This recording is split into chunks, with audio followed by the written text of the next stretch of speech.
Steroids are something right now talked about more so now than they have ever been since they first originated. You look at somebody and they're, they went from a beanpole to fairly muscular in a matter of a few months, and you're like, I want what that guy's got, Instant gratification. There it is. The steroid thing really wasn't popular when I was in school either. Now I'm back and I'm more focused than I ever was. So you're stronger now than you were in high school. At 43 years old, I'm stronger now than I was at 16, 17, 18 years old. I will piss in a cup for anybody, anytime. Test me. Yeah. Don't care. Yeah. I'm not on anything.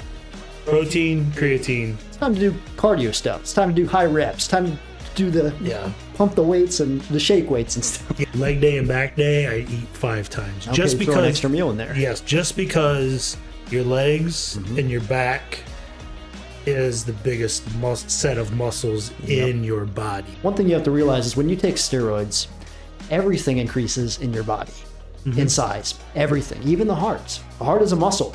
Why put yourself through it if you've seen all these people, famous people, dying from it? Because everybody want to lift heavy weight.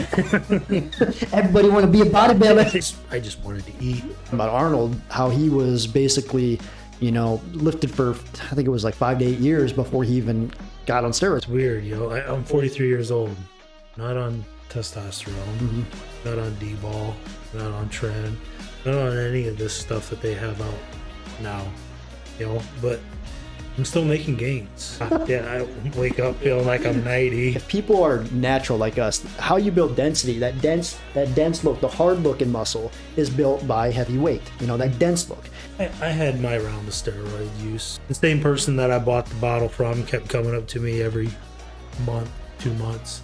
Hey, you ready to get some more of that? Clenbuterol? In the dark alley. Yeah. You find a doctor that's, yeah, sure, because they're just in it for the money. They don't care. You want to ruin your body? That's on you. I'll take your money. If you hit a certain age and you're starting to lose everything due to medical reasons and everything, your testosterone drops. Testosterone treatment's great for that. How many girls actually go up to a guy at the gym and say, you're looking great, when you're on that? No, it's all the guys. Dude, you're packing on that muscle, Hold on. This is what the male mind thinks. We don't know what women think. A select few. They're like the unicorn, I know. I've not found my unicorn yet. The woman's mind is a curious place. Well, I've read this, being in psychology in college and whatnot. Women think about sex more than men do. Are you in a relationship or aren't you? Well, it's complicated. How is it complicated? Chad, it's called a situationship. Not everybody's going to be Arnold Schwarzenegger. Here you are, this fat piece of shit with man boobs sitting on your couch. Those guys get paid. Yes, he's getting paid to do it. Yep. Okay. Unless you are going to be paid to do it, don't do it. Diet is so important. And then making sure you're consistent in the gym. Low-fat Greek yogurt is just a game changer. Everybody has belittled the egg. I have, at least 6 eggs a day. Every Sunday is pizza night. I devour a whole pizza every Sunday. Well, yes, I do. 80% of the time. My meals are clean. You know me. Yeah. I prep everything. Whoa, you use that word. No, clean. I didn't. No, I didn't. And that's another thing I want to cover here. These pictures you see of people on Instagram, they are all taken at one time of the year, every year. Natural lifting most of your year should be in a surplus. Just add avocado to what you're eating. It's a good fat. It will help you, I promise. Before you even think about steroids, at least train 10 years. Your testosterone is actually optimal around 15% body fat. That's where they test it. That's where most studies have shown where the most growth can happen at a natural growth phase. My testosterone was tested at 220. 220, that's how low it was. Wow. In 6 months of doing that, I went back to the doctor, take a guess what it was at. 700? 625. But that's an increase of over 100%. Yeah. In 6 months of doing just high cholesterol food. Correct technique is keeping that muscle under tension. People don't understand time. People don't get time. There's no instant gratification. Sorry to break it to you. Just don't be afraid of taking time. Time it's precious. Some of the most beautiful women I've ever seen don't show skin. A diamond's hard to find. I have struggles every day. I have demons. You have demons. We all have demons. Yep. You're going to fight with them. Be that ferocious warrior that comes out in the end.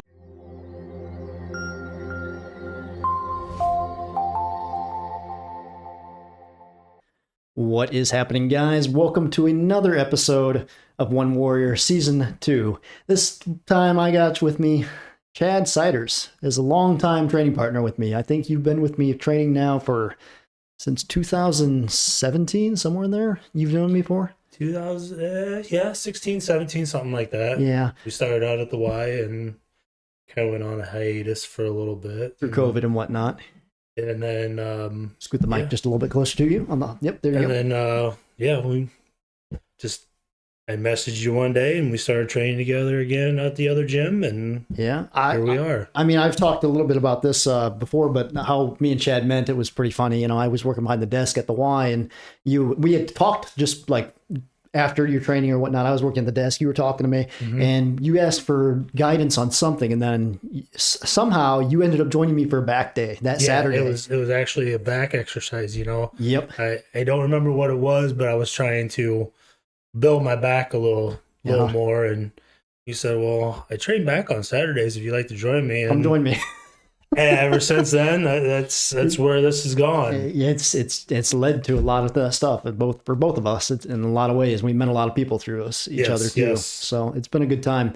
But yeah, I have with me today, Chad Siders. Chad, I have you on the podcast today because we are going to be talking about steroids, everything about steroids today, because I think steroids are something right now talked about more so now than they have ever been since they first originated. I think, when they first came out, they obviously were a huge thing. And then they went on this long hiatus because when I was in high school and training, we didn't hear anything about steroids. Even in college, there wasn't much about it. Yeah. It wasn't until about, I think, 2014, 15, where they started to really come about again, and then they've really peaked recently. You go to conventions. I've seen people talk in interviews that they like the Arnold and whatnot, and there's people that go around and ask like, "What are you taking?" And like, there's this normal consensus now. Like, it's weird to not take anything nowadays. Yeah, it is. I TikTok videos and stuff. There's this one guy that walks around gyms and he just goes, "Natty or not," He just Greg Doucette, isn't it? I believe so. Yeah. Yes.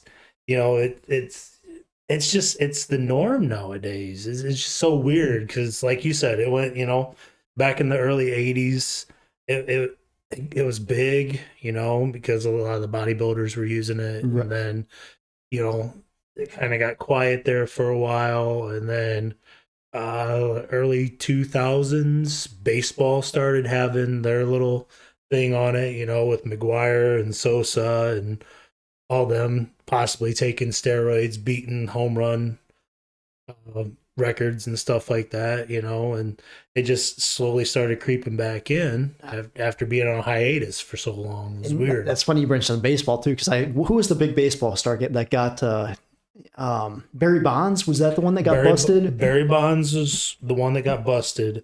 Mark McGuire and Sammy Sosa had to go into court too. They both claimed that they did not take them, but in the end, they took them. Why would you deny that when they can easily take tests and prove that? Like, I feel like that just ruined them. But it was always that, oh, this is a no-no. Don't take steroids. But back then, everybody did. Everybody under the sun took them for performance. Yeah, well, I know from the things that I've seen and heard and documentaries I've watched. Like in baseball, they use it in the off season to help for recovery from training and everything. And then when the season starts, they go off of it.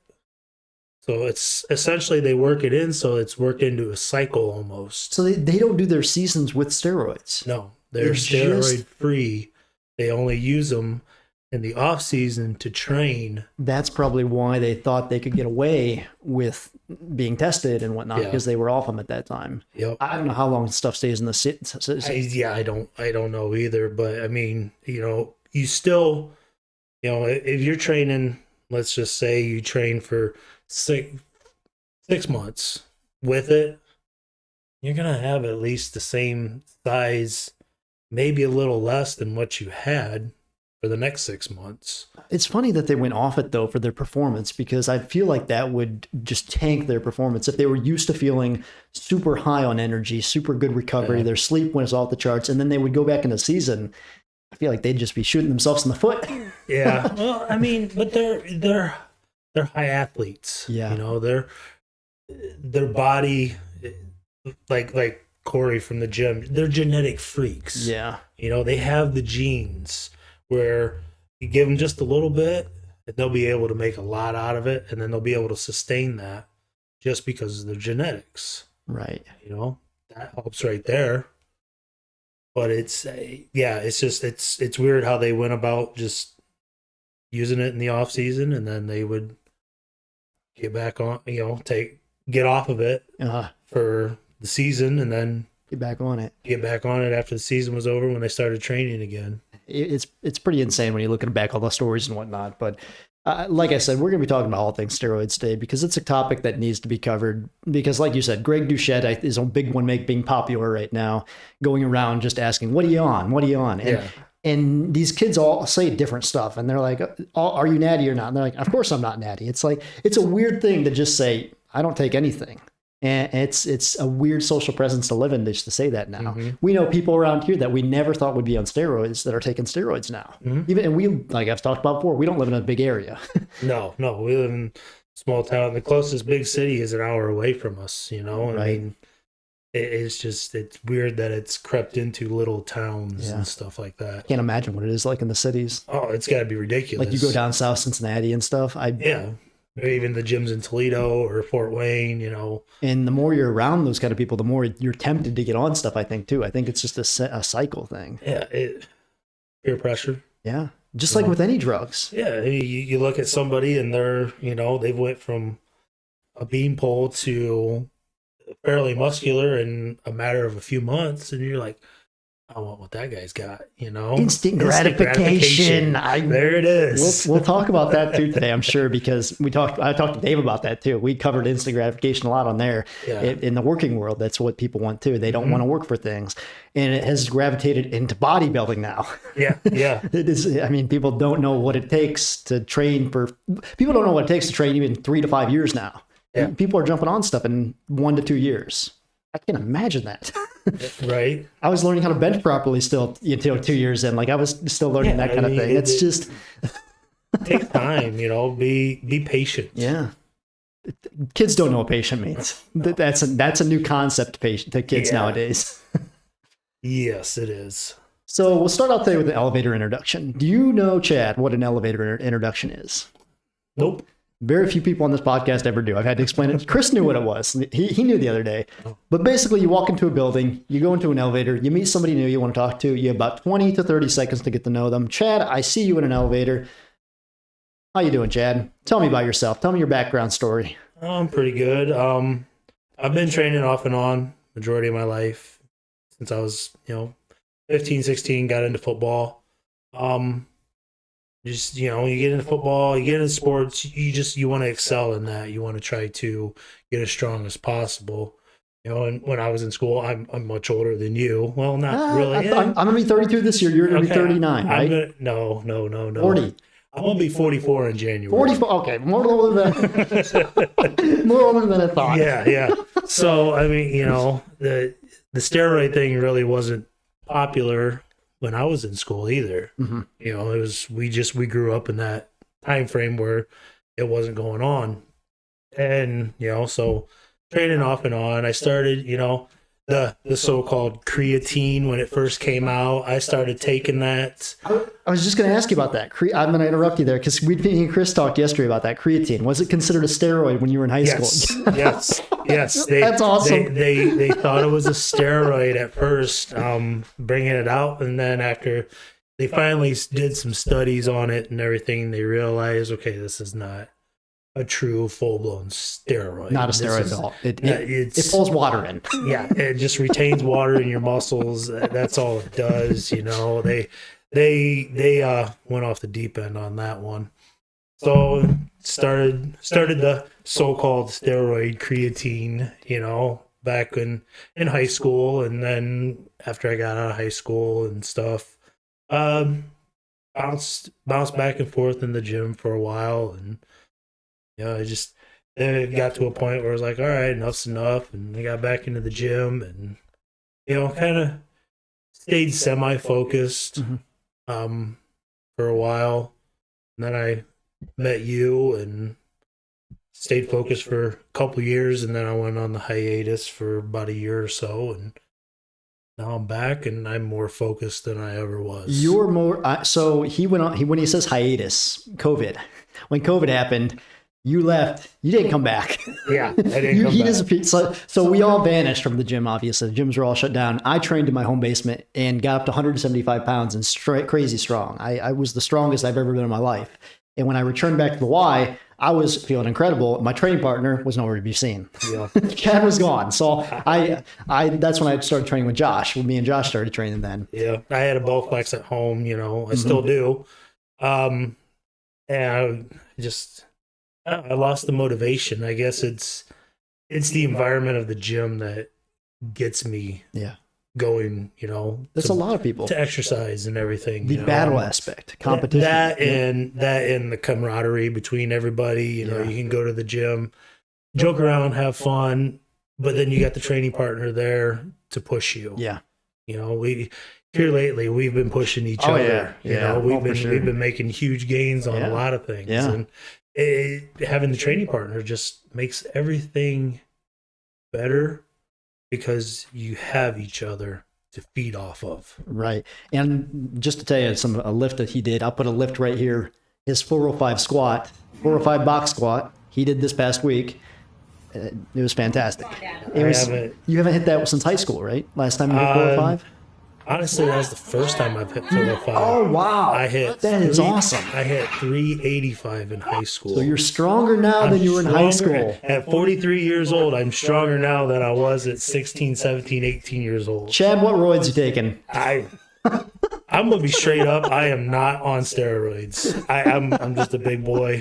I will piss in a cup for anybody, anytime. Test me. Yeah. Don't care. Yeah. I'm not on anything. Protein, creatine. Yeah. Those are my friends. Yeah, good choice of steroids there. Yes. A little natural type. What was your training like back in high school? It was pretty much just your standard, it was for football. It was squat, bench, clean and jerks. Did you guys deadlift? From time to time, but it was more of those three things. I mean, Craig, we used to have us do clean and jerks out on the practice field and equipment. We'd still have pads on, and we'd be, that's the life of an offensive lineman or a defensive lineman. The hogs have to be big. Let's make them big. Let's make them strong. Let's make them fast. How much weight were you guys clean and jerking? Out on the field, they only brought out 135. Okay, I was going to say probably not. It was more high reps because you're on practice field. It's about repetitions and everything. But when we're in the gym, back at the gym, at the school, it was about getting as much as you can. Just that endurance, possibly. Yes. Build that mass, build that strength. It was you're in the gym all year round pretty much for football. Summers you get a few weeks off, and then it's like open gym, and if you're not there, then you might not get a chance to play. You had to do what you had to do. You had to get bigger, stronger, faster. Mm-hmm. It's a great documentary, by the way. Bigger, Faster, Stronger, which is a steroid documentary. Mark Bell and Chris Bell, they did that documentary. Well, mainly Chris Bell, produced by Chris Bell. But Mark Bell is in it. It's a great documentary. Bigger, Stronger, Faster. Definitely recommend looking that up. But I was going to ask you about training. So back on that 405 squat, you're stronger now than you've ever been before. What led you to hitting the strongest squat of your life lately? What have you changed? How have you gone about it? Because you're at an age where a lot of people say, it's time to do cardio stuff. It's time to do high reps. It's time to do the pump the weights and the shake weights and stuff. Yeah. I diet. Diet is key. I mean, it's the most important thing. I've said it to you. I've said it to multiple people. I wish I knew back then what I know now. Mm-hmm. Because when I was younger, I would just eat whatever. Yeah. You know, Same it didn't here. matter. You know, I was young. I was constantly training for football. I just wanted to eat. Mm-hmm. Didn't care what it was. I Same just here. ate and ate and ate and ate and ate. You know, and I never, you know, I mean, I got strong, but I didn't get what I was actually searching for, the real strength, the muscle mass and everything. You know, I was still hiding it under, yes, I'm still fat, but I was hiding it under a lot more fat. Mm-hmm. You know, but it's just diet. You know, you gotta be strict with it. I believe in the 80-20. You know, your diet has to be 80% good, and then you get that 20% where you can just kind of eat whatever, but I mean, still keep it under control. Right. You know, don't go overboard and, you know, go to the buffet and, you know, eat 5-6 plates. You know, I mean, my little one and I still go to the Chinese buffet in Bryan, and 2 plates. Yeah. You know, I'm eating Chinese food. I mean, it's kind of questionable on some of the things that you eat from Chinese. Yeah. I mean, that's what it is. It's all protein that I put on my plate, but I limit myself when I go and do, you know, in fast foods and stuff like that. It's limitations. Don't get the meal and then get another 2 sandwiches or something, you know, just the meal. Mm-hmm. Stick with the meal. Don't go any more, you know, just try to keep your calories in check as much as possible, you know, and that's what I've been doing. But it's a hard thing to do. You really have to mentally be ready for it in order to do it. Yeah. You know, and for some reason it took me 43 years before I was mentally ready to do it. But I mean, better late than never, I guess, you know? Oh, for sure. But it just stick to it, you know? Get as strong as possible, but make sure you're hitting your macros. Yeah. It's so key. I've heard that for so many years, you know, macros. And I'm like, I'm not going to sit down and count my protein, my calories, my carbs, all that. Not garbage. Everybody wants to. No. I mean, that takes time. Yeah. But I said, you know, I was just like, okay, well, let's do this one time. So I did it, and it's been easy ever since. Yeah. Because once you do it enough, you get in your head, okay, this is this many calories. You already know. Mm-hmm. You know, like a piece of chicken is around 200 calories. Yeah. You know? And you know roughly how much protein, too, just by looking at it. It's about, it's between 20 to 28 calories. Yep, I was going to say 25 to 30 grams. Yeah, it's somewhere in that, depending on the size of the chicken, you know. You learn that as you do it, and then you don't have to sit down at the table every night and figure out, okay, I had this today, I had this today, I had this today, and then break out your phone and try to figure out calories and protein and all this, and then calculate everything. You just, after you do it for a while, it's a skill. It's natural. It's a skill like everything else. Yeah, it just comes natural, you know? Yeah. You know, you just look at it, like the other day, I was there, actually last night, I had some tuna, and I hadn't had tuna in a long time. I just looked at the can. It's only like 190 calories for a can of tuna, but there's like 25 grams of protein in one can. Yeah. One time. Yeah. I looked at that last night. It's in my head now. Yep. Now you know. Now I know. Yep. You know, and it's important to, just keep track of that stuff, and it'll help you so much. Oh, yeah. When you finally came back from your hiatus, what'd you weigh? I was 315, 320. 315, 320. And somewhere in there. Now you weigh... Now I weigh, well, I went to the doctor yesterday and I'm at 295. So you're a little bit heavier, but that's okay though. I mean, you've been up in your calories a little bit to hit that 405 squat. Yeah. I did get down to a point there for a while. I was down to 280. Yeah. And then, like you said, I upped my calories and I upped my protein intake for a few months to reach that goal. Yep. That was like a 50-pound weight loss in that amount of time. Yeah. 40, 50 pounds, somewhere in there. Yeah, I started up again back in October Of last year? Of like 22. Yeah. I know. I always forget what year it is too. I look at the data every time. So I'm the same way. But that's tremendous though. That weight loss. And that just shows too, like he didn't just get that 405 because, he's bulking and he just, just eating everything in sight. That's how you get a 405. No, he was actually dieting right now. Still dieting, And you hit a 405 squat, your strongest squat in your life. Mm-hmm. That's awesome. Yeah. Just keeping track of my protein is what is most important to me. As long as I hit between 200 and 230 grams of protein a day, mm-hmm. I usually stay within my calorie range. Mm-hmm. A little bit of carbs, just all depends on how my body's feeling. The carbs can make you feel, less carbs, you can feel kind of sluggish. More carbs before you go to the gym kind of gives you that little up, the good sugars essentially. I mean, I had a busy day at work today, and before you came over, I had a bowl of ice cream because I knew we had to do a podcast, have an arm workout later to do with you. Yeah. I needed to fuel up. Yeah, it's like, and today, I mean, it's been a crazy day for me. I got up this morning. I've had one meal today. Yeah, I made my little one and I eggs and bacon for breakfast.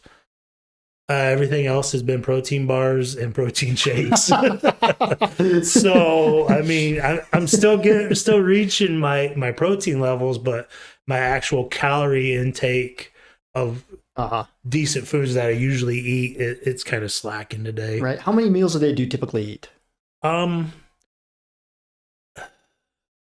It all depends on the day. Okay. Like, so our training is Monday chest, Tuesday legs, Wednesday shoulders, Thursday back, Friday arms. Yep.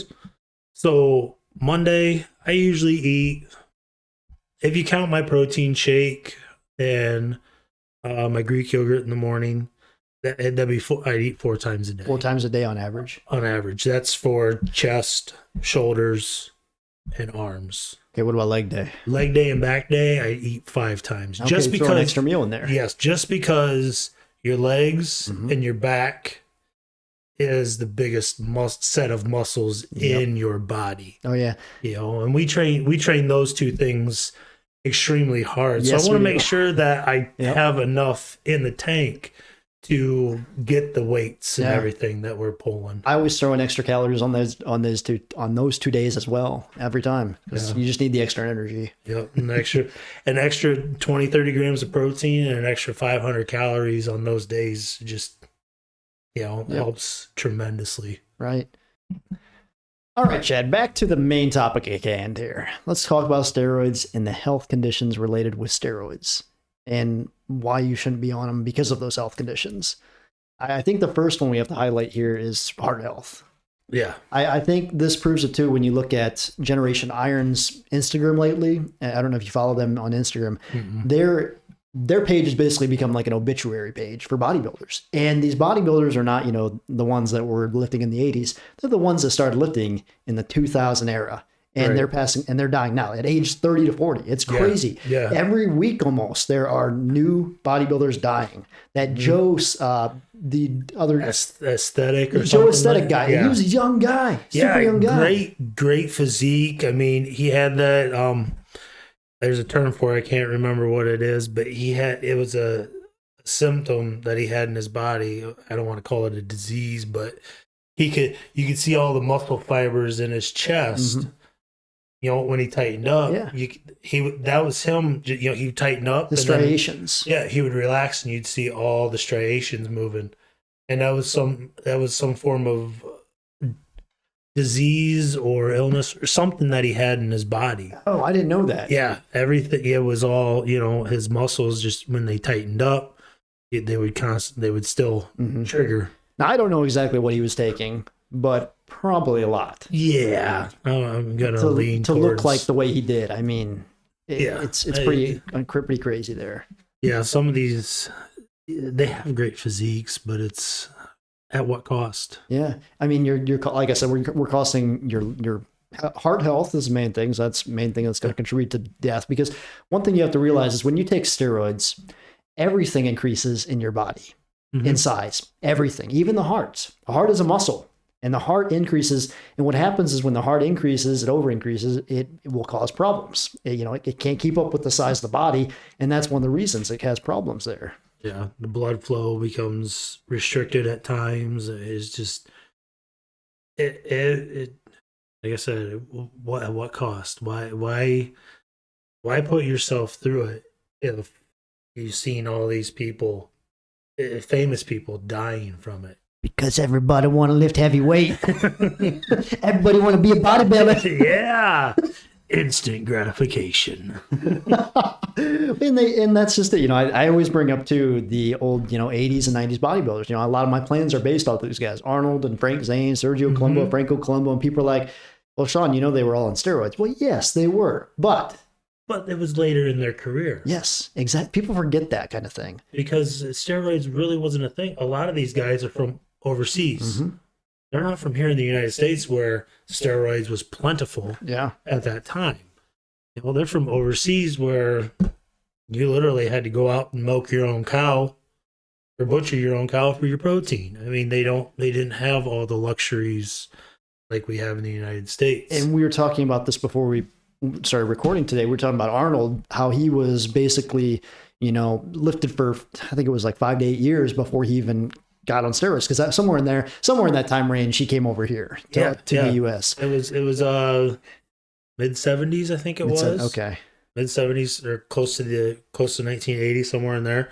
But yeah, he didn't have steroids over there, and he qualified so many times, or he got so close to being, their Mr. Olympia or whatever they have over there. He placed so close so many times, and that was without steroids for at least 5 to 8 years. Yeah. I mean, but he started when he was younger. Yep. But still, 5 to 8 years before he even decided, let's try steroids. I mean, I started lifting when I was 15.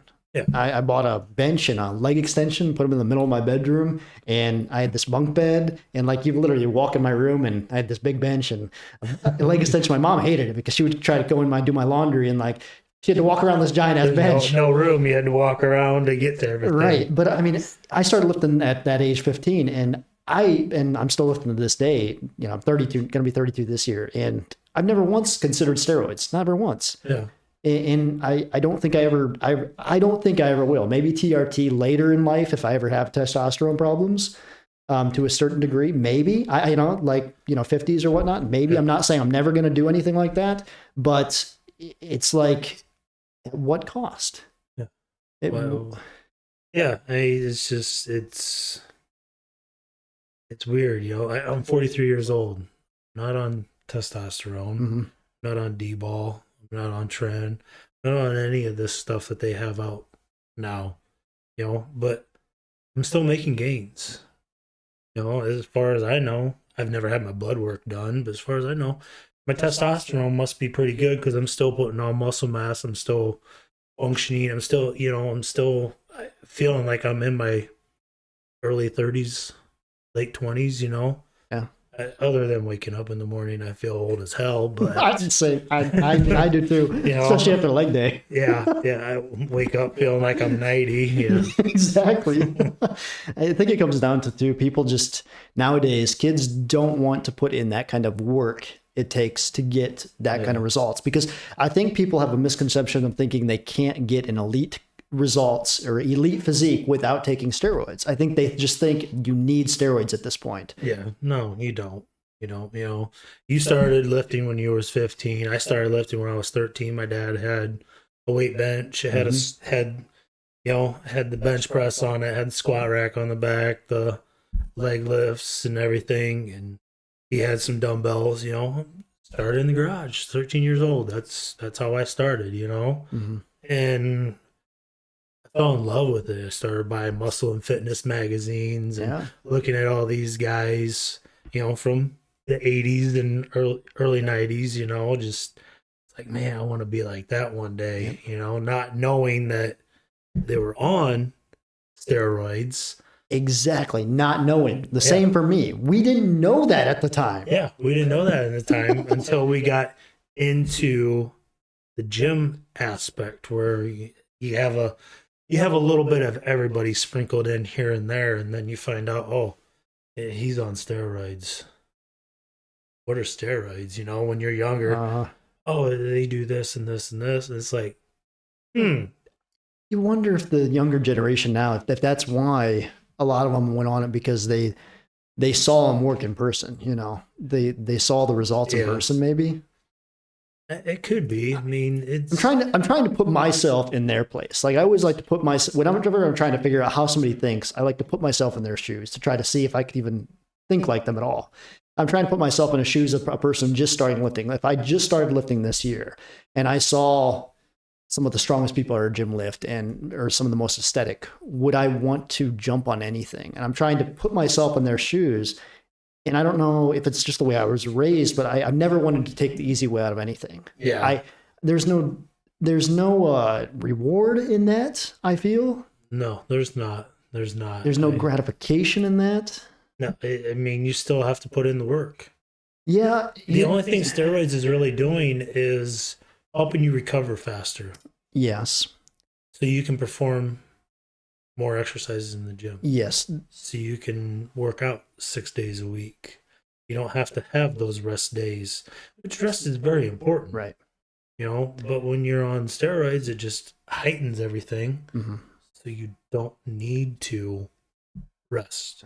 Well, I mean, some of the stuff nowadays too, with the dosages people are taking, I mean, you don't have to train as hard as we do and to get really good results. Right. Because the muscle stimulation on taking steroids is so much greater just throughout the week. I mean, a normal person will stimulate in the gym. They'll grow some about up to 72 hours after the gym, you know, repair, and then nothing happens until you next time you train it.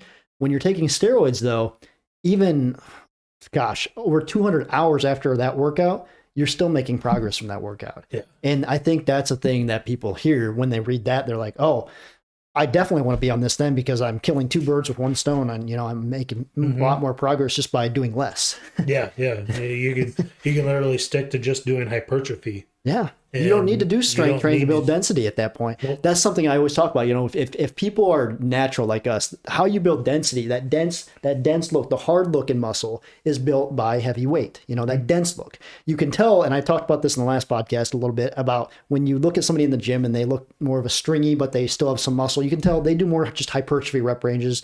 And they might have good muscle physique and whatnot, but their density, they're just not there dense wise. Now, the thing is with steroids, you can get that dense look without having to train heavy. Yeah. That's why a lot of bodybuilders, pro bodybuilders, they don't train in the 3 to 5 rep range at all. You know, a lot of them don't. They don't need it. Right. You know, and then there's some people I know that are on steroids of some sort right now, you know, and they still do train that one exercise to go heavy. Some people do. I'm not saying which is great. Right. They're still keen on strength. Yes. Instead of just the aesthetic look from it. You know, and then they do what we do. We do the one strength movement. And then we move on to hypertrophy. It's power bodybuilding. Yeah. Yep. And they're still, they still do it. Yep. There are still people that do that. And there are, though, a lot of people, though, that have gotten on roids and then just stick to machines. Yeah. It's just like, how do you get that way just being on a machine for, half hour, 45 minutes? I mean, I know a few people that go to Fountain City that you can tell they're on roids.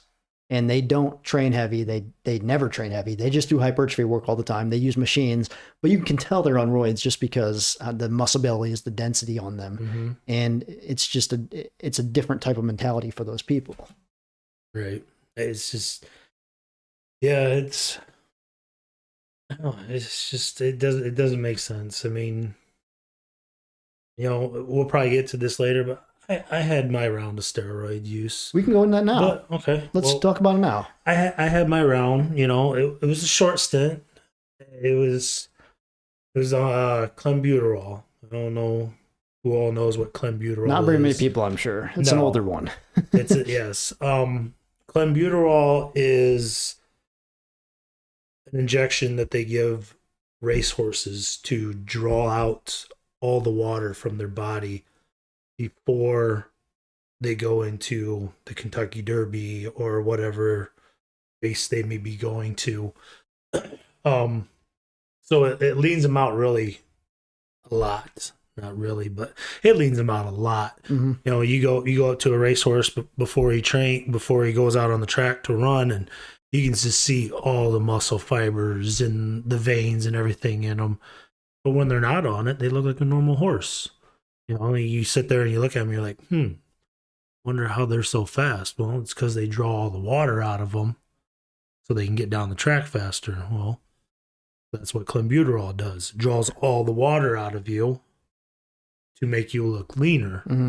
And like I said, I did my stint of it. I only bought one bottle of it just to give it a try, and didn't like it. You know, I start out, you know, doing it. It's a 2-week interval, 2 weeks on, 2 weeks off. So start taking it, feel pretty good about, you know, a week into it, and, you know, feel great actually. And then by the end of the 2 weeks, I just feel blah. You know, it's because so much water has been pulled out of my body. It's dehydration. Yeah.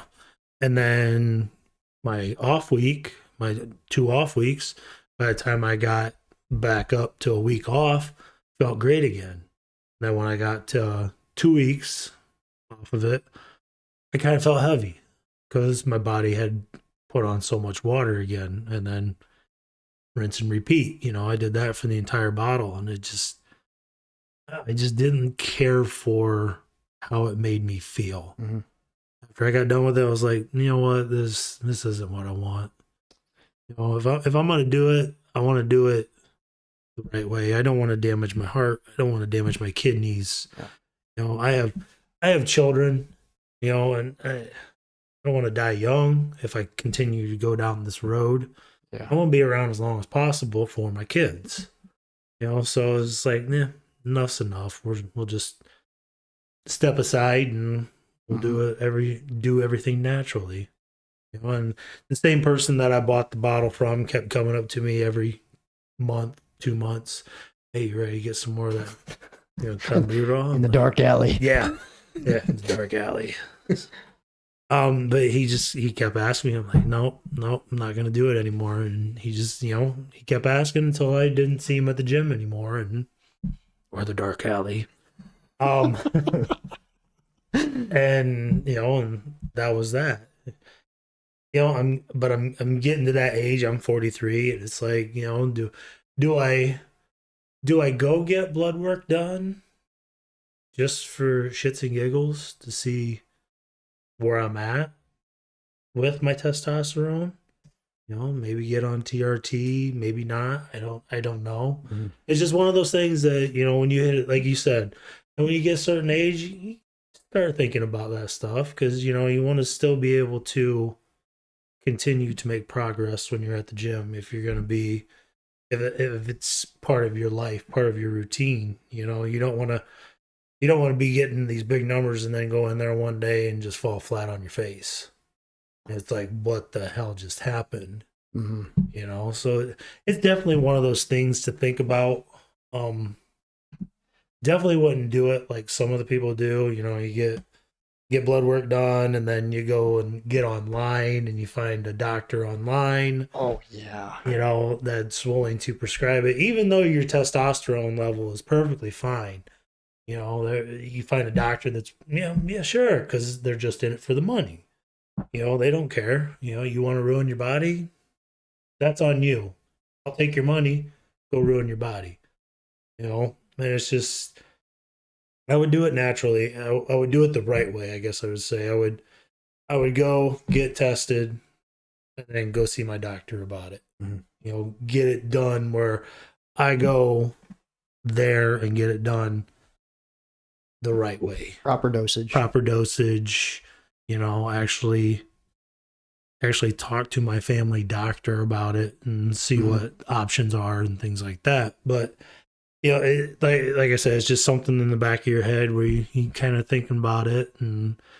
But on the other hand, I'm making decent gains where I'm at right now without it. So we'll just ride it out for another year and then maybe revisit and, just kind of play around and see where it gets me, essentially.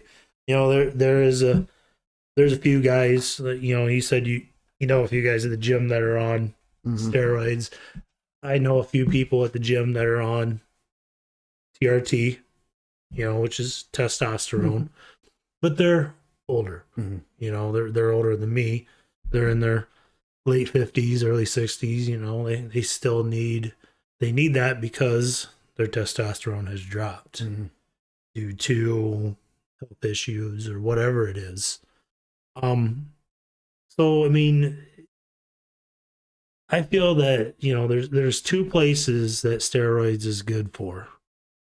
One, it is for if you hit a certain age and you're starting to lose everything due to medical reasons and everything, your testosterone drops.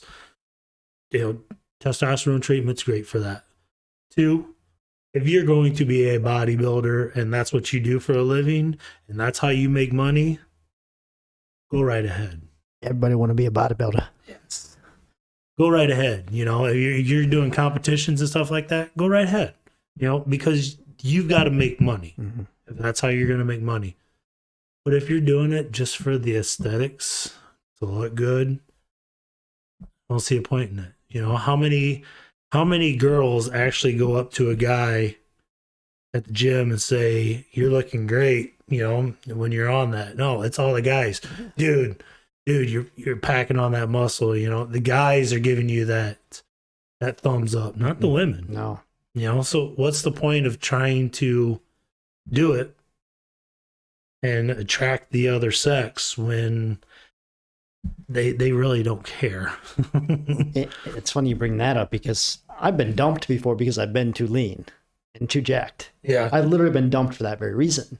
Yeah. So, I mean, it has women, honestly, and nowadays too, especially, they gravitate more to just a dad bod. They really do. I think the majority of people. I guess it's the comfort. I don't know. It's the comfort and the fact too. They're not the spouse or whatever is not obsessed with their body. That drives them insane too. Yeah. Because they don't want that lifestyle. They here's something too that's fascinating that I recently figured out. Hold on. This is what the male mind thinks. We don't know what women think. That's you got a point. That's true. But I mean, it's interesting to think though, because guys all think that women always want the most jacked dude. That's what we guys think typically. And what happens when you get super lean? You don't, like you said, women, they don't just come up to you and tell you that. It's always the guys. Yeah. And the fact is, most women, they don't want that. Let me correct that there. They want the guy that looks like that, but they don't want the work to come with that. Because the fact is, to get to that level of looking like a superhero, you're in the gym a lot. You are. And you're watching your diet.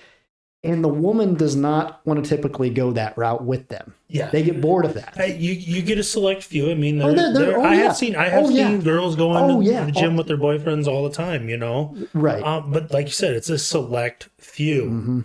A select few. They're like the unicorn. I know. I've not found my unicorn yet. Neither has Chad. Yeah. 43 years and I still ain't found it. I know, seriously. But yeah, it's just, if you're going for the aesthetics, it's really not going to help you out. And you're just harming your body in the long run. Yeah, maybe when you're younger, you get all these younger girls and everything, maybe they look at that. But, when women get older, do they change their preference? Do they want a guy that's still strong, but, doesn't have to be at the gym for 6 days a week, 2 to 3 hours, Right. It just, I don't know. The woman's mind is a curious place. Curious is I mean, it's like a plate of spaghetti. There we go. There we go. It's a lot more than just curious. There's just so much going on. We'll never figure it out. But yeah, I mean, like I said, it all comes down to, Did the women come up and tell you, "Oh, you look great"? No, Huh. no. They might check you out or something. Right, I get women checking me out when I'm doing my set every now and then. It happens. But 99% of the time, it's going to be the guys. Yeah. Dude, I'm seeing your gains. You're looking good, man. Yeah. You're looking good, bro. Yep. Okay. I mean, did that your gym crush come over and tell you that? Probably not. No, probably not. You know, Yeah. whether she's thinking it or not, she's probably not, because her mind's going in 20 different directions while she's doing that set, you know, that she's working on. True. I mean, it is true, though. I mean, I've read this, being in psychology in college and whatnot. Women think about sex more than men do. Men talk about it more, but women think about it more. So. They think a lot about other things too. Right. I'm just. Like I said, their brains have to look like a plate of spaghetti. It's all over the place. Us guys, our plate looks like a tic-tac-toe board. Okay. I was gonna say a cheeseburger. Well, we just got a few pockets here and there that we put stuff in, and there we're good. Yeah. You know, we don't sit and dwell on stuff. Think about this, think about that. You know, it's when it comes time to figure it out, we're gonna figure it out, and then we're done with it. Yeah. You know. I could have you on a totally another podcast talk about women. That'd be a really interesting conversation. Oh, we would definitely have to have a female in here for that, because I want to get Gabby in here. We'd have to bring When both sides. When Gabby's coming back from vacation, I want to have her on and talk about relationships, because she knows how to date in this modern world, and I don't. It's this modern world. It's like, yeah, I'm old fashioned. So I'm trying to get Gabby on here. That'd be an awesome one. You know, there's just so many different things out there nowadays. It's just, you know, are you in a relationship or aren't you? Well, it's complicated. How is it complicated? Chad, it's called a situationship. Oh, Jesus Christ. Back to lifting, Mel. Get back on the topic here. So back to the paid route. You know, everybody want to be a bodybuilder. Yeah. I think a lot of kids, and I'm not trying to put people down, but I think a lot of kids are thinking that is a good career for them, and that's why they're jumping on stuff at such a young age. They want to be sponsored. They want to have sponsorships and get into that world at such an early age, thinking they're going to succeed for longer. And that's why they're jumping into this stuff.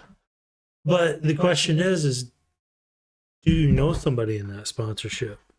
Or excuse me, that could sponsor you? You know, do you physically know them? Do you know this person that works for Bucked Up? Do you know this person that works for Gymshark's a pop? Gymshark, you know, or Young LA, you know? Young LA is another one, yeah. You know, do you know somebody that works for them? Is there that possibility? If that possibility is there, then okay. That's what Instagram's here for. Yeah, People think everybody can be popular on Instagram. Yeah, but here's the thing. Every company only has so much money that they can put out for sponsorships. Mm-hmm. They're not going to get everybody on Instagram. You know, why not be natural? And then if you start getting people noticing you being natural, hey, we'll give you this, we'll give you this, we'll give you this, but we need you to up your size, your leanness, whatever it is. Okay. Then we'll start dabbling into the steroid world. But why harm yourself if the chance is slim that you're going to be sponsored by this company and you're going to be, you know, the next Mr. Olympia or whatever it is, you know? Why do it? But it's all about that timeline. The company, let's say a new company comes out and they get popular real fast. Their name starts to come about. People see that and they want to be sponsored, and they have been lifting a bit. And well, I mean, not a bit. Let's just say they've been lifting about a year to 2 years max, a little bit of experience, and they see, oh, I think if I could put on more size, I could be that good. And then they jump on steroids to try to get to that level, to try to contact that company, to try to reach out to them on Instagram, hashtagging them in all their posts, you know, constantly posting about them. What about that route of people? Again, it comes down to at what cost. Yeah. You're not guaranteed that You can hashtag somebody all day long. I'm not a big internet person. I have Facebook and that's it. Snapchat. You're lucky if I reply to your Snapchat in 3 to 5 business days. You know, I'm old school, you know, but just from my opinion, my aspect of it, what's the point in hashtagging this company or that company or whatever when they've probably got another 500,000 people hashtagging them as well. And that's, that's a lot of work for that company to go through all those posts and everything. I mean, that's how, they have, each company probably has their own internet person or whatever, technological bullshit. But it just, it's like, so you're 1 in 500,000. You have a 1 in 500,000 chance for this company to actually see you, sponsor you. They think taking the risk, though, is worth it. They think getting on the steroids, getting ridiculously jacked, is going to set them above everybody else. And in a way, it kind of does to a degree because you get talked about more around your local area. I mean, there are people that we know that we used to look at the Y. They look phenomenal now. And they've been on some stuff and they look crazy good, Right, yeah. And they're super young. Yeah. And that's the thing, again, it comes down to the instant gratification. Yeah. Everybody wants something with very minimal work. So what are they going to do? They're going to take the shortcut. Let's dabble in this. Let's dabble in that. Okay, that's fine. Let's just say you do get that sponsorship. Okay. After you reach a certain age, they're going to be done with you. Yeah, we're going to move on to the next. People forget that. Yeah. People think they make it big once they strike a $2,000 contract. Not everybody's going to be Arnold Schwarzenegger. Not everybody's going to be, the famous for the rest of their lives, like Jay Cutler and Ronnie Coleman. Not everybody's going to be to that level. You're going to get to a point in your life where that company's like, we're done with you. It's nice knowing you. We're moving on to this person now. And then you've wasted how many years putting those things into your body and destroying your organs and everything else. And then, 2 years down the road, you have a heart attack or kidney failure or this or that, or you start producing man boobs and gynecomastia. Yeah, which is a real thing. I mean, it's real. You screwed your hormones up when you were younger, and now here you are, this fat piece of shit with man boobs sitting on your couch, down and out because you just got kicked off of Fucked Up's team or, Gymshark or whoever, is popular, you're depressed. So what are you going to do? You ain't going to the gym. You're going to eat. You're going to get fat. You're going to get lazy. Why? Why put yourself through all that? Be natural. Stay natural. There's so Michael Hearn. Yeah. Okay. After some of the things that I've, watched, like videos and stuff, and he's he's in his 50s, 53 or 54, somewhere 53 in there. or 54. Okay. He was one of the original gladiators. Okay. So he's been doing this for a very long time. Started training when he was 9 years old. And if you look at his diet is insanely strict. And I got to thinking, the guy, dude is jacked. He's ripped. He's strong. He might be natural. Yes, thank you. He might just be natural because of his regimen. He's very, very strict with everything. He doesn't miss a gym day. He doesn't miss a meal. His meals are always on point with his calories and everything. Does he look like he should be on something at that age. Well, of course. But when you've been doing it for 42 years, 42 years, 40 years, lifting you consecutively. know, if you've been strict, you know, and I think his family's even in decent shape. You know, his parents and sisters. He's and got stuff. a big family. Yep. Yeah, they're all in decent shape too. So, you know, genetics, proper eating, hitting the gym all the time. I mean, dude's a beast. Yeah, he is. You know, and I'm leaning more towards him being natural. Yeah. That's just because of all the things I see. I get laughed at when I talk about Mike O'Hearn because, like, but it's true. Like, he does power bodybuilding too. He's the creator of power building. He's the one that made it famous, basically. You know, after Franco Columbu, actually. Franco Columbu back in the 80s was the original maker of power bodybuilding. But Mike O'Hearn made it popular, and he's carried it on. But it's true. He literally trains, 6 days a week. He doesn't miss a meal. He sleeps 8 hours a night, and he takes a nap every day. Like, he does all this stuff to the way he looks. And also, too, you look at Mike O'Hearn, and honestly, if he was on steroids, he would look even more ridiculous than he already does. Oh, yeah. I mean, Mike O'Hearn, if you look at his physique set next to, take two pictures, set Mike O'Hearn next to, say, Phil Heath, or somebody, a professional, Kai Green, somebody like that, you're going to look at Mike O'Hearn and be like, maybe he is natural.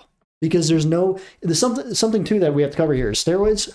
Anybody who takes steroids is eventually going to go a roid gut, a natural gut, because what happens is your abdominals, they grow just like every other muscle. And when you're on steroids, that makes your abdominals hyper grow as well, just like everything else. And that's one of the reasons roid guts is a thing. Yeah, O'Hearn's waist is so freaking aesthetic. And that's one of the reasons too, I always go back to, like, you can't have that kind of waist and be on steroids for over 30 years. You just can't. It doesn't happen. Yeah.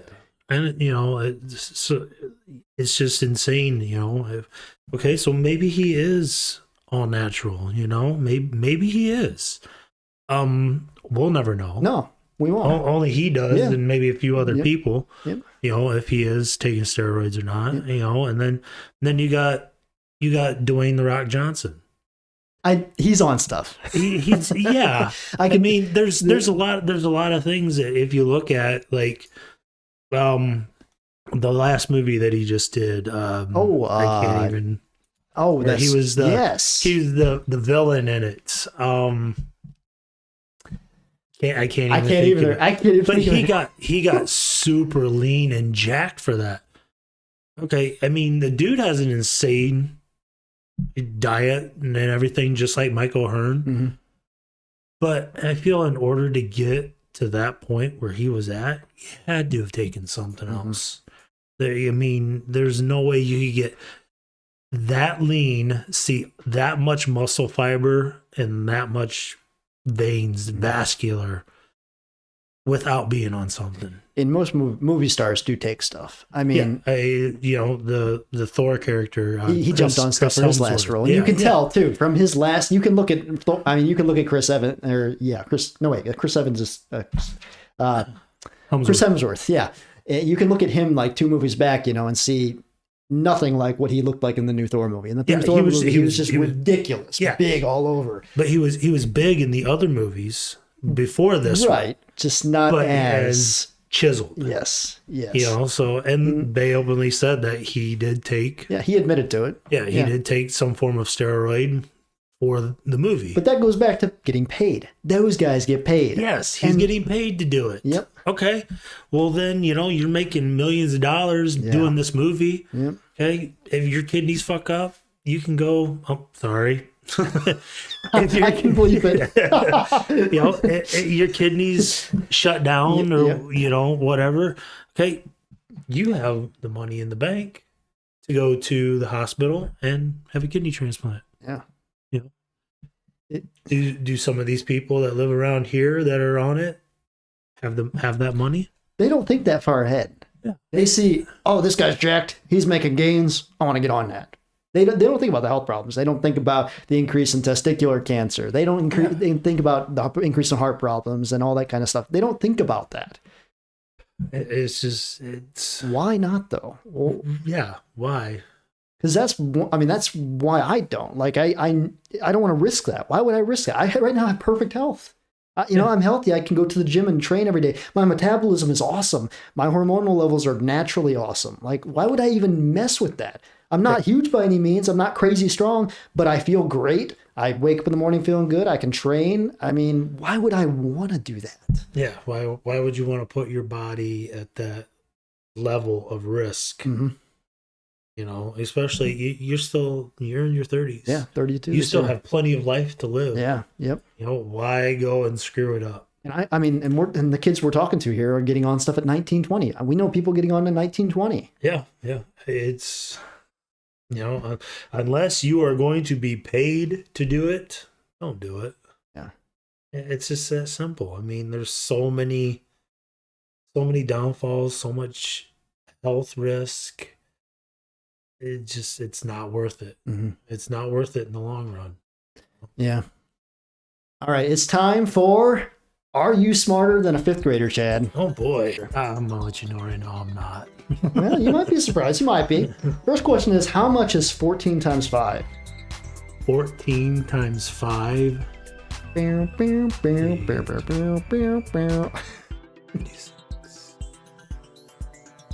70. Yes, nice. You did that faster than I did. During World War II, on the day as known as D-Day, at what location did Allied troops invade Europe? Isn't that Normandy?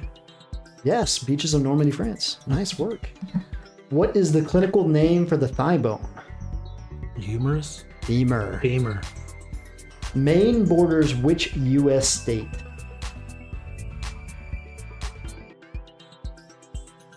New Hampshire and Vermont up there. I'm going to say New Hampshire. Yes. Damn, I missed that one. How many inches are there in 2 yards? How many inches in 2 yards? 72. Yep. What are the 3 states of matter? 3 states of matter? Oh, this is a science question. I hate science. I'm a science guy. Solid, liquid, and gas. Yep, you got it. How many sides does a quadrangle have?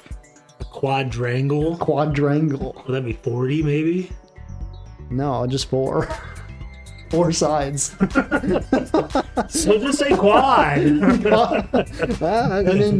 Maybe that's... No, it says quadrangle here, so I don't know. Which one of these is a mammal? A seahorse, a sea lion, or a sea urchin? Sea lion. Yes. What type of animal can live on both water and land? You want me to name one? No, what type of animal? What type of animal? I don't know, but I can tell you some. Amphibian. Yes. I was going to say amphibious, but I'm like, that doesn't sound You would have right. been close. I might have gave it to you. What was the most widely grown crop in the Middle Colonies? Middle colonies? Tobacco. No, I got this wrong. I'll give you one more guess. It's the last one. The middle colonies. Tea? No, wheat. I said Wheat. rice. I was wrong Oh. too on that one. I thought it was rice. I'm just thinking tobacco, Right. That's a good guess. Yeah. So now we're going to talk about the natural route instead of steroids. What can people do? First of all, Chad, do you think people can look as good as somebody on steroids naturally? Yeah, like we just discussed, Michael O'Hearn. Mm-hmm. I'm leaning more towards him being natural all the time. Now, there might be people that say, though, genetics play, Genetics plays a huge role. Yep. Oh, I'm sorry. You're fine. I just get... You're good.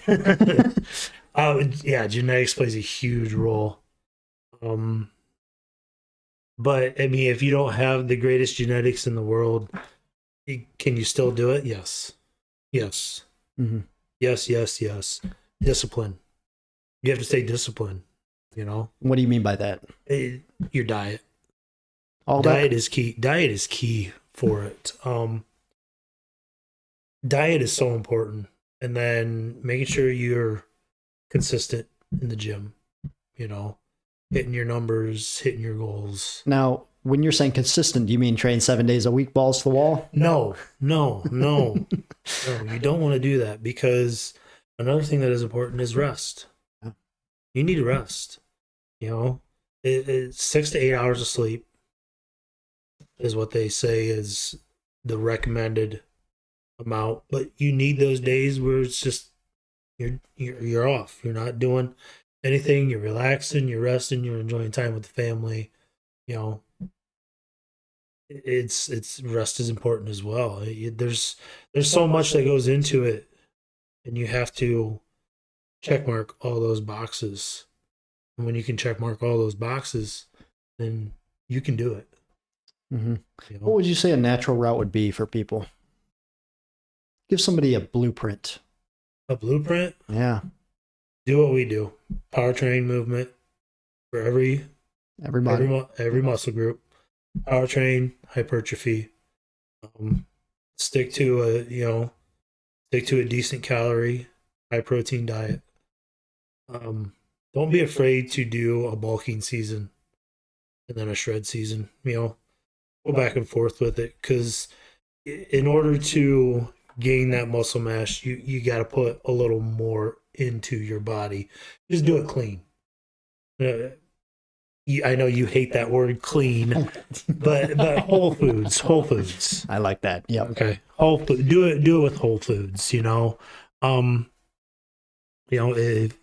If like for me, I do 4 to 5 meals depending on, and they're smaller meals. It's not like I sit down to a 4-course meal, where I have a little bit of everything and then I have dessert on the side. No, my meals consist of 2 cups of a concoction that I make, and I eat that 3 to 4 times a day, and then I have my protein shake to help me reach my protein goals, and Greek yogurt, low-fat Greek yogurt. It's a game. Low-fat Greek yogurt is just a game changer. I mean, you wouldn't think that yogurt itself would have so much protein in it, but I buy the Oikos. Yeah. And it's got 25 grams of protein per serving. That's as much as a piece of meat. And so it's a good protein source. And that's the thing is, people look at food, oh, this has got protein in it. Okay, but is it a protein food, or is it a food with protein? Peanut butter. That's a common one that people say. I hear people all the time say, oh, I'm eating lots of peanut butter sandwiches. Yeah, no. That's a lot of fat. Yes. With very small amount of protein. A lot of people will take that to put on weight. Yeah. Yep. It's not the healthiest weight, but that's what they recommend. Mm-hmm. Eat peanut butter. Mm-hmm. Okay, yeah. I mean, it's a food with protein. It's not a protein food. Like your protein foods would be chicken, fish, beef, pork, Greek yogurts, the things of that nature. Eggs are. Everybody has belittled the egg so much. Why is that? I don't know. People look at me like I'm crazy when they see me hardboiling 40 eggs on my Instagram every Sunday to go through the week. Yeah. I mean, it's, and I have, at least 6 eggs a day. Yeah, same here. 6 is my minimum. Yep. Depending. I mean, there's some days where I don't get 6, and then there's other days I get 6 or more, But yeah, everybody just belittles the egg. The egg it's phenomenal food. And think of it this way, that piece of chicken breast that you're eating, that's the same thing as what's in that egg. It just isn't developed to an actual chicken. Yeah. Same minerals, same everything. It just hasn't had time to graze and eat. That's all. Eggs are so important. I agree. They're too many people just, the cholesterol in them. It's all good cholesterol. Yeah. And that's the thing you got to figure out is, this food has this good in it. This food has this bad in it. Your foods that are protein foods are going to have all goods in it. They're going to have the good fats. They're going to have the good carbs. They're going to have the good cholesterol. They're going to have the good. You want the good. Where your peanut butter, that's a food with protein. That's going to have some bad fats in it. That's going to have some bad cholesterol. You know, you got to know what foods are good and what foods aren't. You know, you can, like peanut butter. I mean, there's so many out there that they say eat them. Yeah. But I mean, I feel like the government has a hand in that. Oh, yeah. Eat this, you know. Okay. It's like, you know, I got to thinking today. I went to the store this morning, you know, to get eggs and bacon and some other things so I can make up my normal concoctions for my weekly feedings. And I got to the checkout, checked out. You know, I've got 5 bags full of food, a gallon of milk, and some protein powder. $130. I'm like, are you serious? It's ridiculous. $130 to eat healthy. I mean, you know, I have broccoli, cauliflower, and carrots in there. I add rump roast so I can make my cow shit. That's what I call it.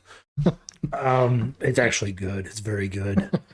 You know, Greek yogurt and just, you know, healthy stuff. And I'm like, you know, if I took all this back and bought all the garbage in the middle aisles, I'd walk out with a hell of a lot more food for that $130. Why is it so expensive to eat healthy? It should be cheaper to eat healthy. You would think. Because it takes so much to process all these processed foods that are in the middle aisles. But it's actually cheaper to process foods, though. That may be true, but it's a lot more expensive to travel livestock. Yeah. But I always have the rule of thumb: shop outside the aisles. Shop outside the middle aisles. There's a few things that you have to go in the aisles for, like tuna. I had to buy some tuna this morning. Rice. So rice, you know, there's a few exceptions where you have to go in those middle aisles. But for the most part, everything that you need is outside the middle aisles at a supermarket, at least at Walmart's. Yeah. I know that. And our local chief, same thing. All the healthy stuff is on the outsides. Everything in the middle is all the processed stuff. I wonder if that's a psychological thing. Do people gravitate toward the middle of stuff? I don't know. Do people not like the outskirts of things? I don't. It's just that's how it's set up. Every store I've been in, grocery store wise, that's how it is. All your healthy foods are on the outside. All your junk is in the middle. You know, your oatmeal. Yeah, that's one of those questionable foods. Oatmeal. I throw it in my diet when I'm trying to get in more calories. Yeah. It's nice to throw in the shakes. It blends well. You can throw it in the yogurt really well. I mean, there are benefits to it. But I mean, like your cereals, you know, like Fruity Pebbles and stuff like that.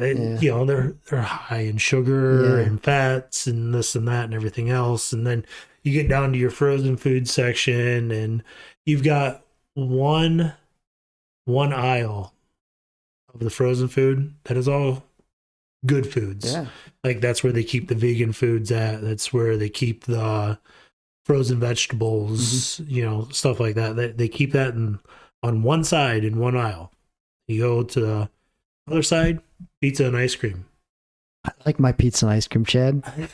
I like mine too from time to time. I mean, every Sunday is pizza night. I devour a whole pizza every Sunday. Well, I mean, but you live that 80-20. Yes, I do. 80% of the time. My meals are clean. You know me. I prep everything. Whoa, you use that word. Not you no, clean. I didn't. No.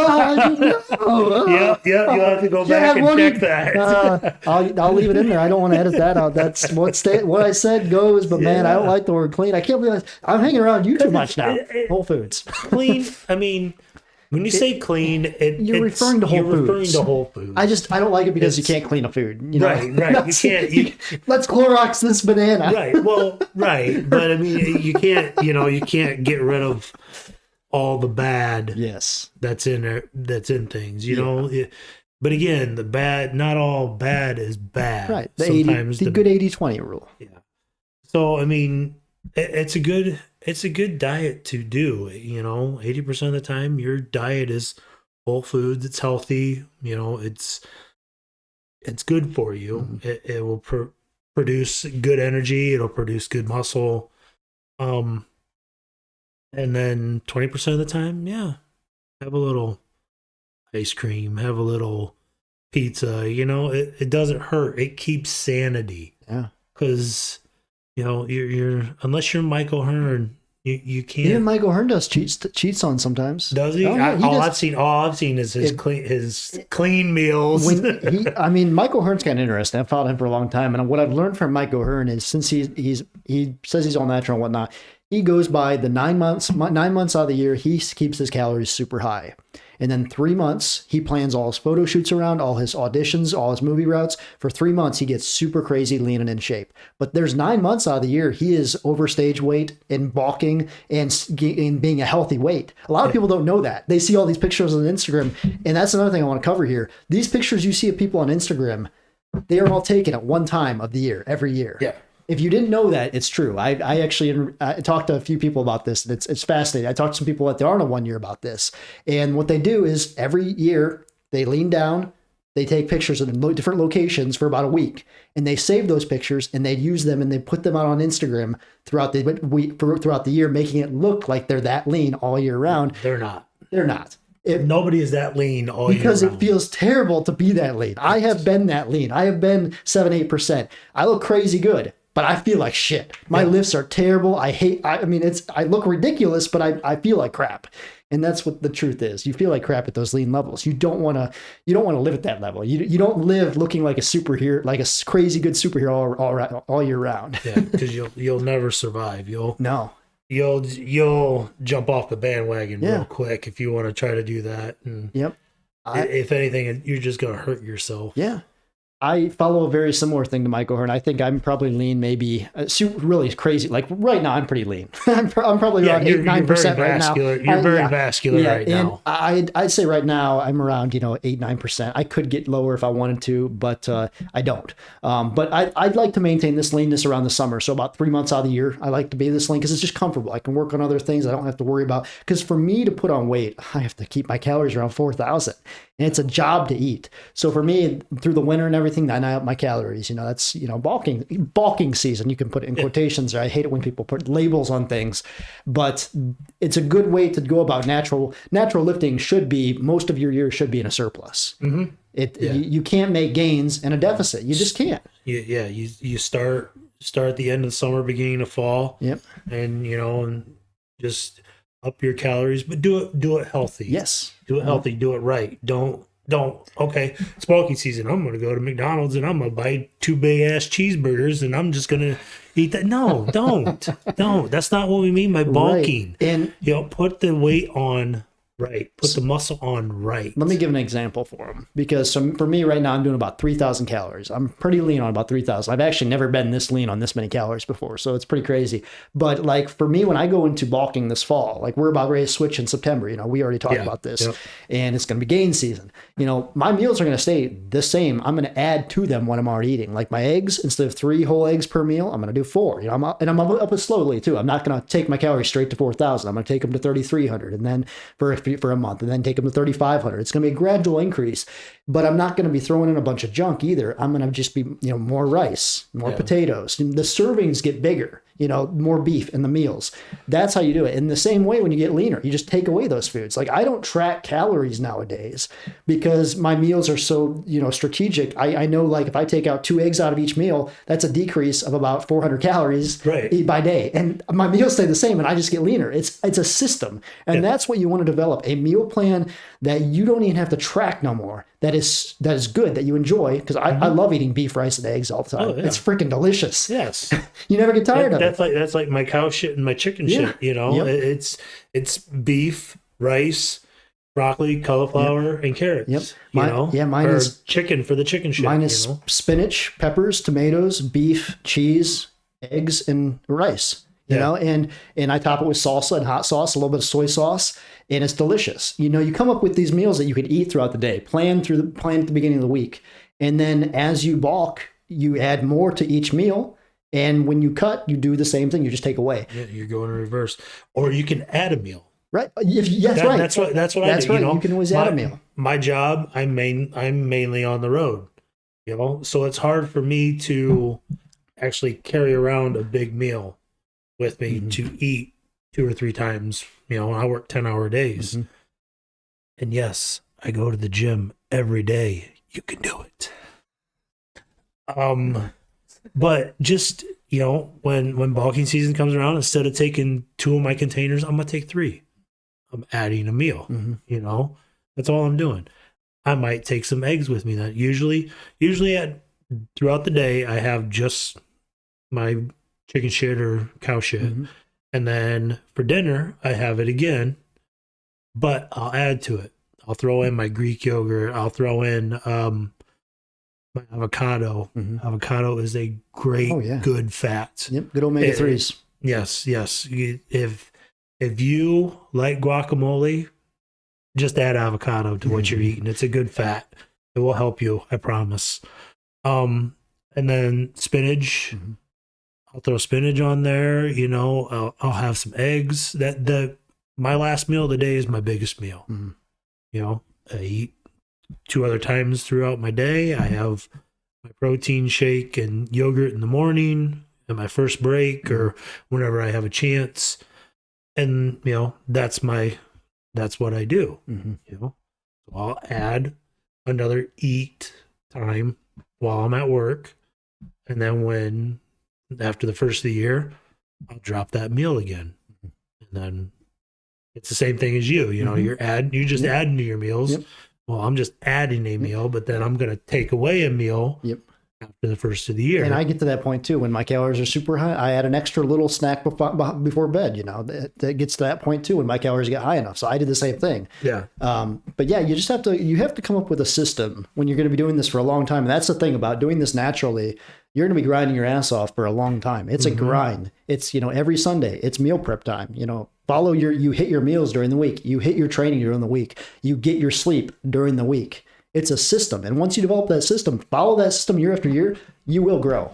You will look better and better each year. Trust me, it happens. I mean, it was about the 7th to 8th year where I was in my training. This is my 18th year training now, consecutively. And it was about the 7th to the 8th year where I really noticed a lot of gains. About the 7th. So I tell people, you know, train before you even think about steroids, at least train 10 years. I think 10 years is a good amount of time to build up that consistency, the amount of knowledge that you need to build up with certain exercises and how to do them. I mean, form is something that most people don't even get picked up till 2 years in. I know people jumping on steroids that don't even have their form down. And don't be afraid to ask questions to somebody at the gym that, you know, knows what they're doing. You know, they may not have that overall physique, you know, where they've got the shredded abs and everything, you know. But don't be afraid to ask. You know, like you've been doing it for 18 years. I've been doing it since I was 13, you know. I mean, you just keep feeding each other knowledge and you learn so much, especially from the people that have been doing it for a while. Ask them. Don't be afraid. Knowledge is power. Yeah. And experience is knowledge. It's a thing. Yeah. And don't be afraid. Don't be afraid to eat protein. Protein is so important. People underrate protein so much. It's very, very important for your body. You got to think of it this way.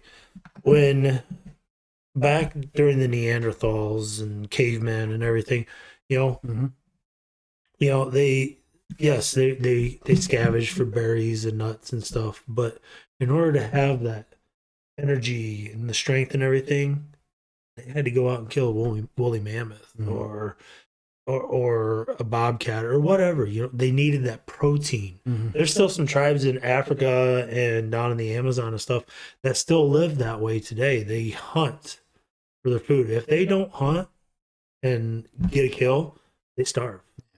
You know, you cannot live off of nuts and berries. You just can't. You can't do it. We were not developed that way. That is not our original place in the earth. You know, I mean, think about it this way. And back then, they could do the nuts and berries through the summer, some protein here and there, but through the winter, where's those nuts and berries at? They ain't growing. How are you going to survive? You're going to have to kill something. You're going to have to eat protein. And that I think that's where we get that bulking stage from, because that's what they had to do in the wintertime. They had to bulk up to make it through. To make it through the winters. Because I don't know how much clothing they had back then. You see all these documentaries and stuff with people with loincloths and all this shit, and that it was that how they actually dressed. We don't know. We don't know. So you have to have that extra layer so you can stay warm through the winter. You had to eat the protein, kill something. You had to be strong to survive the winters. I think the body... And nuts and berries just ain't going to do it. No, and I think the body in general is designed to go through periods of adaptation in different phases. I think there's points where the body should be super lean, and I think there are times in your life where you should have a little bit more weight. I think that is good for the metabolism. I don't think it's good to be just lean all the time. I just don't think so. I've seen, so many studies state that it's bad on your testosterone levels. If you're under 10%, that's not the most best way for your testosterone. Your testosterone is actually optimal around 15% body fat. That's where they test it. That's where most studies have shown where the most growth can happen at a natural growth phase. So if you bulk and you say you stop when you get to 12% body fat, and you say, oh, it's time to cut, you're actually missing out. This last bulking season, let's see here, that would have been, I got up to 175. That was before my hip injury. I got up to around 16% body fat. And I felt crazy strong. My sleep was awesome. My sex drive was through the roof. I felt amazing. I don't feel like that right now. I just don't. I don't have that strength and energy and power. And there are phases I think people should go through. I think you should be in a bulking time at times a year. You should be in a cutting time at times a year. And you need to be in that bulking phase for more than just a few months. Some people just bulk for a couple months. That's a common thing. Let's get big for a couple months. You're not going to make much muscle gain in 2 months. Barely anything. Right. Yeah. So you have to stay in these phases for long enough for your body to adapt. Yeah, but do it healthy. Yes, be healthy. It all comes back to that. That's the key. Yeah, most important thing. Be healthy. Yep. Don't go. If you're gonna add a meal, don't make your meal McDonald's or Taco Bell or Church's Chicken or whatever. Don't make it that. Right. Yeah. Make that your cheat meal. Your 20%. But don't just add that as another meal through the day, because that's not going to do anything for you. It's just going to hurt you in the end. Yeah. And I just want to cover two more things here. The first one is go back to cholesterol. Cholesterol is a good thing. I know a lot of people that think, oh, you shouldn't eat cholesterol foods. I hear it all the time. You eat eggs, high cholesterol, beef, high cholesterol. You shouldn't do that.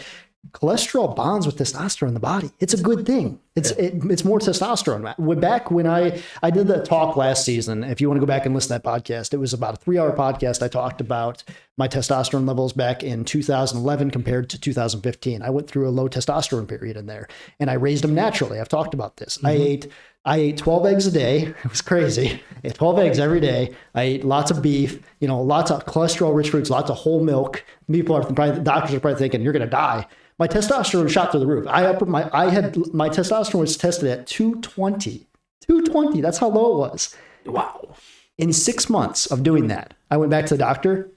Take a guess what it was at. 700? 625. But that's an increase of over 100%. Yeah. In 6 months of doing just high cholesterol foods. Yeah. And my doctor was ready to put me on TRT at 220. They wanted to do it right away. They even made it said, we want to do more testing. And I said, I'm going to do some research. I'm going to come back to you. Because the fact is, I knew that what I was doing at that time, I was doing more cardio than I should. I wasn't lifting as heavy. I knew that I needed to change some things. And I went back and did research and found out about cholesterol. And I shot my testosterone through the roof.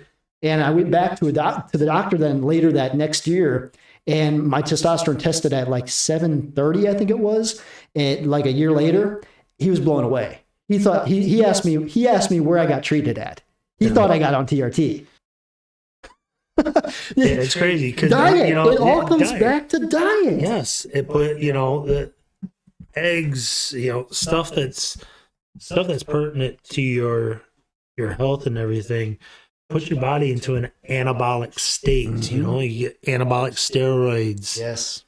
It's tricking your body to thinking you're at those levels when you're actually not. You know, once you stop doing it, it all goes away. That's another thing. But if you're doing it through foods naturally, you can keep them forever. Yeah. Well, your testosterone will naturally drop some over year to a degree. You know, you can keep it high though by doing a lot of things we're telling you. Yes. Training heavy, you know, squatting every week, keeping your testosterone high through heavy lifts, high cholesterol foods. Getting enough sleep is not a big one. Doing all those things, you can keep your testosterone at your highest level. You know, it is, but that natural high will decrease a little bit over age. You know, my natural high might be at, you know, when I'm 40, my natural high might be 500 at that time, you know, but it will be the highest for that level. You know, it's hard to say because everybody's body is different. Yes. But you don't have to fall into the myth of thinking, oh, I'm getting older, my testosterone's dropping, time to get fat and just be lazy because there's no point anymore. I hear that so many times. People just change your diet. I hear it at our gym even. People say, I can't lift heavy because I'm in my 40s, my joints hurt, and my testosterone's lower. And I'm thinking, I'm 43. I know, Chad. I know, but there are people that think squatting 405, benching, you know, I don't know. I repped the other day when I was training with my daughter at the Y. I repped 305. The thing is, though, people think people think you get to that age though where you can't do this stuff anymore. I get it. I was in that same boat a few years ago, you know, and then I got to really digging into a lot of stuff, and that, like I said, I'm more dedicated now than I was then, and that's because I figured everything out. It took me too damn long, but I figured everything out. You know, it's take the time, do the research. You know, don't be afraid to try different foods. You know, switch some things up. It's only going to benefit you. You know, they always say failure is the best thing. You know? Oh, yeah. Okay, I tried this. It failed. It didn't work for me. So let's do this. Yeah. I think I have a video. I'll put it here of you failing 405 here.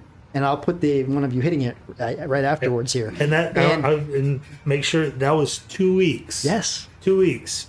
Yeah. So when I tried the 405 the 1 week, I dropped it twice. Yeah, exactly. He tried twice. You got pinned. You weren't even close to getting it. Yeah. 2 weeks later, I hit it. Yeah. You know, it's about, and I strained both my calves. That's right. You told me that. The weekend after I tried it, the 405 the first time, I strained both calves. Yeah. So the following week, I couldn't go really heavy on legs, but I did a lot of reps. I backed the weight down a little bit, did a little more reps, stretched some things out, and then the next week we did legs. I ate just a little bit more. Boom. 405. It flies up. You know, it's just it's crazy how just making a small adjustment makes a huge difference. Yeah. And last thing I want to cover too is form. I don't think form is talked about much because I think a lot of people jump on steroids even before they even have their form down, unlike say a press and whatnot. I think that's an important thing to cover. Yeah. It's form is, you know, like you said, it's so important. You know, I see a lot of people at the gym, you know, when we'll just take curls for instance, because I see a lot of people do it. You know, they're on the preacher curl and they're only going like this far, and then they're coming all the way up and they're resting. Oh, okay. They're letting go of the tension in the bicep. And then they're coming back down. Right. I thought you were going to say, I have no problem with this. This actually protects the bicep. You go down anymore, that's actually right. Don't go totally flat. Right. Keep a little bend. But I've seen people that they just go past 90 degrees. Oh yeah. And then they're back up and they're resting up here. There's a place for partial reps though, at times. Yes. But the correct technique is keeping that muscle under tension. That is so important. You keep that muscle under tension the entire time you're doing your set. I like coming down, like you said, just a little bit of a bend when we're doing biceps, and then back up just a little past 90. You want to do about a 7/8 of a rep. Don't come all the way to the top, because then you disengage. Yeah, you're disengaged. No I can hold this. I can hold this for months. Yeah, you disengage. You disengage the bicep. Yep. Yeah. Up so far, and then right back down. Yeah. And then up so far, right back down. Keep that muscle under tension. Time under tension is so important. That's where you tear the muscle fibers so they can grow. Yep. And I don't like to say tear, but that's what's happening. But people get scared at that. People hear tear. Yeah. They hear tear and they're like, oh, I don't want to tear. So I use the word stress when I talk about that, because it makes people not as scared. Because some people hear tear, and like you said, I don't want to tear. And that's why people don't lift heavy. Yeah. And it's you're not. It's just an easier term to use than saying a stress or whatever. Yeah. Because you're putting microfiber. Yeah. Just little teeny tiny tears. Some people don't understand that, though. In your muscle, you're just releasing those fibers and everything, just little by little. And then when your protein is at where it needs to be, the protein will go in and it will redevelop that muscle. It will build into that little space that was created. Yep. That's why it takes time. Yeah. People don't understand time. Time. People don't get time. There's no instant gratification. Sorry to break it to you. Yes. You got to work at it. It's just like a job. You can't walk into a job and expect to be the top dog in 2 weeks. No, they'll kick you out. It takes time. You got to learn how to do the job. You got to work your way up through the totem pole. Yeah, going off the topic just a little bit there on that, I'm just curious to hear your thoughts. What do you think has changed in the civilization that made people think like they are now, like with instant gratification? Why do you think instant gratification is a thing now? When we were young, it was never a thing. Technology has hurt society so much. Everybody sees, oh, this guy got this new truck. I want that truck. I'm going to get that truck. I'm going to get that truck tomorrow. Then they go to the bank to get a loan, and they can't get it, or because of bad credit, or their interest rate is through the roof, and then they can't afford to put those big wheels and tires on it, and this and that. They see everything that people have worked hard for to get. Right. Don't be afraid to work for something. Don't be afraid to put in the blood, sweat, and tears to get there. You'll get there. Just don't be afraid of taking time. Time it's precious, Make the most of it. Enjoy it. Put in the work. You'll get there. You'll get there. Don't be afraid. Failure. Everybody's afraid to fail. Failure, yes. You're gonna have to bleep this out, because I'm gonna say it. Failure is a motherfucker. But we need it. We need it to survive in this world. Because if you don't fail, how are you gonna learn? Exactly. Yes. How are you gonna learn? Exactly. If everything's given to you on a silver platter, you're never gonna learn. You're never gonna know what it's like to work for something. Here you go, you can have this. Here you go, you can have. No, you got to work for it. And technology has just it's ruined everything. It's ruined people's work ethics. It's ruined relationships. Everybody wants the instant gratification. Instant gratification. That's what they want. They want it so bad that they will reach out to other people to get that instant gratification. I see so many women, posting half naked pictures on Facebook and this and that and everything. You know what? Cool. If that's what you're into, all right. But you know what? Some of the most beautiful women I've ever seen don't show skin. A diamond's hard to find. Yeah. There's this one girl that I follow. She's a hunter. Her name's Macy. I'm drawing a blank on her last name, but I never, in all of her videos and pictures and stuff, she never shows. She's never in bikini, doing all these provocative poses and stuff. She's in a t-shirt, she's in hunting clothes, but she's beautiful. She's got this personality to her that makes her that way and everything. You can do it without a ton of makeup and showing a bunch of skin. That's what has ruined everything. That's what everybody wants it so bad that they're willing to do whatever to get that instant gratification. Don't. Take the time. Enjoy life. And just work hard. And that's all there is to it. I mean, yeah, technology has ruined everything. And you might be noticing a theme this season too, because that's actually like the third or fourth podcast that instant gratification has come up, because it's not just, and that's kind of on purpose too, because when I did this season, wrote this season out, found my guest, I wanted to make sure there was a few topics that were being highlighted more than often. And that one was instant gratification, because it is so harmful to think like that. The second you start thinking you want this easy, or you want to try to find the easiest way to accomplish this thing, it's not going to be worth it in the end. Nothing easy is good. Nothing that comes easy is a good thing. It's just not. There's nothing you'll build from it. There's nothing you'll learn from it. There's no character development that happens. Think of a TV show, for example. Are you going to watch a TV show with a background character that has done nothing and then just automatically is rich? No, you're going to watch a character that kicks ass all the way through, builds himself up, gets beat down, and then comes back up. That's character development, and that's what should happen in your life. And it's an exciting movie to watch. Yes. That's just like I'm dating myself here, but Kickboxer with Jean-Claude Van Damme. Yeah. Great movie. His brother gets hurt.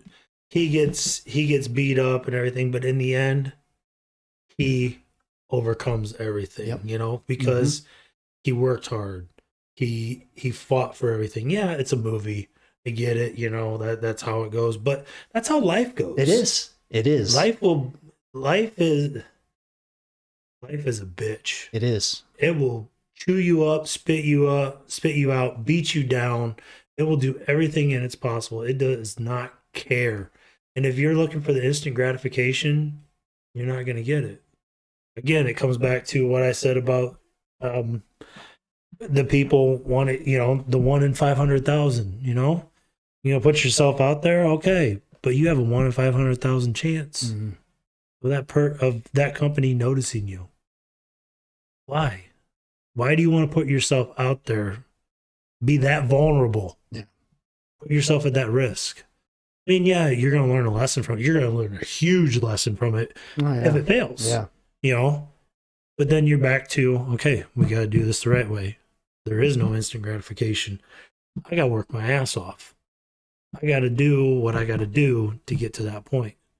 And that's working your ass off. And accepting failure along the way. Yes. And not letting failure beat you down. Figuring out how to overcome failure by the ways you've failed in the first place. Yes. Learning that meme online that I think I'll put it right here. The meme that shows the way to success is like one way off to the left, and just one way, it just goes right to success. And then the other side goes. Yeah, it's a roller coaster. That is the way that it really happens. That's how it happens. Yeah, life is a roller coaster. You're going to have ups, you're going to have downs. Write it. Exactly. Now, Chad, if you could give the listeners one piece of advice for today, what would it be? Just stay dedicated in yourself.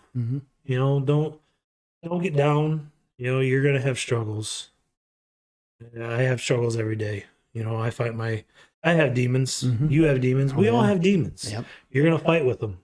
You just need to beat them. Yep. Slay the demons, what I say. Yep. Slay the demons, be that ferocious warrior that comes out in the end, be that movie character that defeats everybody and stands high on the mountain at the end, be that person. Fight. But don't be afraid to fail. Yep.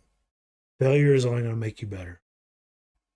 Thank you for coming out today, Chad. That was an amazing conversation. Thanks for having me. I loved every second of it. I learned some stuff, and I'm sure you've learned some stuff. Oh, yeah. Hopefully the listeners did, and it was a blast. Yeah. Don't be afraid to ask questions. Yep. All right, guys, we will see you next week for another episode of One Warrior. Stay strong and God bless. Thank you, Chad. No problem. That's awesome. That's a great conversation. Yeah.